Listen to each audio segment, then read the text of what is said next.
मित्रांनो, आमच्या चॅनलवर नवीन असाल तर चॅनलला नक्की सबस्क्राईब करा, म्हणजे तुम्हाला मालिकेचे नवनवीन एपिसोड सर्वात अगोदर पाहायला मिळतील.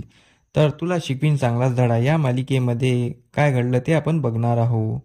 इकडे अक्षराच्या घरच्यांनी पोलीस कंप्लेंट केल्यामुळे अक्षरा खूप संतापली असते आणि अक्षराचा रूप पाहून ही इरा खूप घाबरली असते, कारण की इराच्या कानशिलात बसलेली असते. अक्षराने जे अवतार दाखवलेला आहे तो इराला पटेन असा झालेला असतो.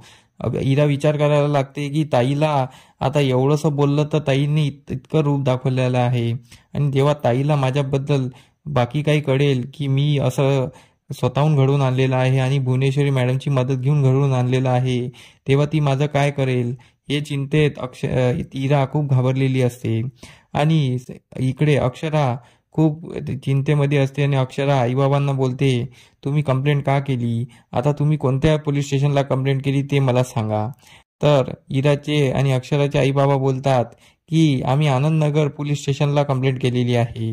तर अक्षरा बोलते, तुम्ही लवकरात लवकर तिघेही चाला आणि ती कंप्लेंट आपल्याला मागे घ्यायची आहे, कारण की वेळ होता कामा नये, कारण की अधिपतीच्या मनात अजून काही विष पेरता कामा नये, अधिपतीला माझ्यावर अविश्वास होता कामा नये, त्या अगोदर आपल्याला ही कंप्लेंट मागे घ्यावी लागेल. असं म्हणून ते तिघेही पोलीस स्टेशनला जायला निघतात. इकडे अधिपती पोलीस स्टेशनला असतो आणि पोलिसांसोबत बोलून तो बाहेर निघत असतो आणि ते दोघं पण बाहेर निघत असतात. आणि अधिपती बोलतो, मला विश्वास वाटत नाही की मास्तरीनबाई अशा करू शकतात, पण त्यांनी आपल्या विरोधात अशी कंप्लेंट करायला नक्की होती. आणि अधिपतीचा विश्वास पण बसत नाही आणि एक म्हणतो की मास्तरीनबाई अशा करू शकतात आणि त्यांनी का केलं असावं, आणि तो त्यांना कोसत असतो.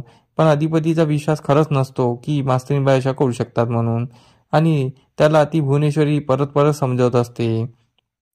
तर अधिपती आणि भुवनेश्वरी पोलीस स्टेशनच्या बाहेर निघताच इकडे अक्षराचा ऑटो येत असतो आणि अधिपती आणि भुवनेश्वरी गाडीमध्ये बसून निघत असतात.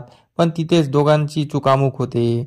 परत अक्षरा आणि अधिपतीची भेट होत नाही. आपल्याला वाटत होतं की अक्षराची आणि अधिपतीची भेट होणार, पण तसं काही होत नाही. इकडे चुकामुक होऊन अक्षरा आणि तिचे बाबा ते ऑटोमधून उतरत असतात, तेवढ्यात भुवनेश्वरी आणि अधिपती हे निघून जातात आणि अक्षरा आणि तिची फॅमिली पोलीस स्टेशनच्या आतमध्ये जातात. पोलीस स्टेशनमध्ये गेल्यानंतर अक्षरा बोलते, साहेब, माझ्या आईवडिलांनी जी काही कंप्लेंट केलेली आहे ती मला मान्य नाही आहे आणि त्यांनी माझ्या असमक्ष ही कंप्लेंट दिलेली आहे आणि मला ही कंप्लेंट मागे घ्यायची आहे.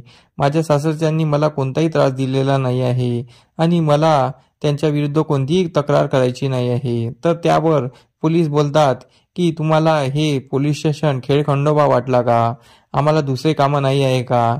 एक तर म्हणता तुम्ही तुमचे आई बाबा येतात आणि बोलतात माझ्या मुलीवर अत्याचार झाला, आणि तुम्ही म्हणतात की माझ्या सासरच्यांनी काही केलेलं नाही आहे, मला कंप्लेंट द्यायची नाही आहे. तुम्ही आम्हाला फालतू समजलेत का? आणि भुवनेश्वरी मॅडमनी तय केलेलं आहे की जर हा तपास चुकीचा निघाला तर ते तुमच्यावर कंप्लेंट करतील, तुमच्यावर केस करतील.